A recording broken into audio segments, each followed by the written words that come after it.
So guys, kakain muna tayo bago tayo mag-explore dahil umanga tayo ng alas 4:30 doon sa Papakura. So nakarating naman tayo dito ng bago mag alas 6. So nandito na ako. So meron akong mga baon ditong pagkain kasi dito sa New Zealand, kung gagala ka, ang gagastusin mo ay yung gasolina lang. So meron ako ditong baong sandwich na meron siyang palaman ng 3 hotdog tsaka isang nuggets. Tapos lagyan ko na rin siya ng hot sauce para masarap. Then syempre may dala akong kape kasi malamig, alam ko malamig talaga dito, kaya sabi ko magdadala ako ng kape. Yan, kape tsaka asukal. So ganyan ako. Tapos syempre meron tayong mainit na tubig. Teka lang, kukunin ko sa likod.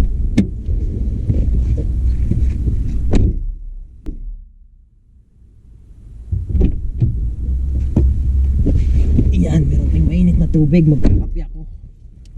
So hindi na kailangan magbumili ng mga butane, ng mga kasi meron akong biniling Aqua Plus.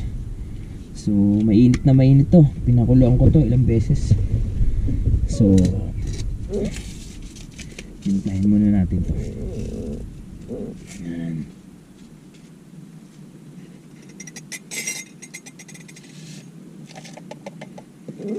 So dito ko ipapatong para pantay. Yun. Tapos dito ko nilalagay. Langgam na.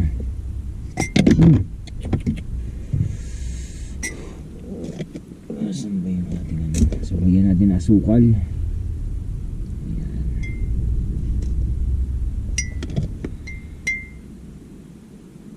Asukal na. Tapos mainit na tubig.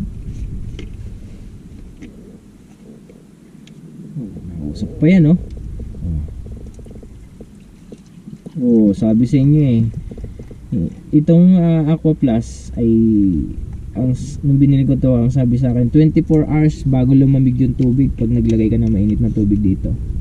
Kaya kanina nilagay ko to mga bandang alas 4, alas 6 pa lang ngayon, 2 hours pa lang ang nakalipas, kaya sobrang init pa nito. So meron pa tong kalahati, mamaya mag-blue noodles naman ako, cup noodles. So ganyan yung manlalakbay. So daliin na natin to. Baka madali pa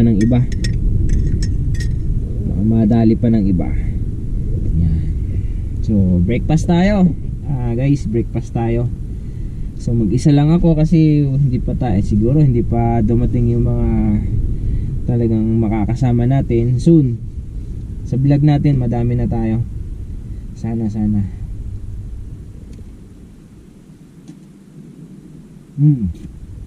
Stop.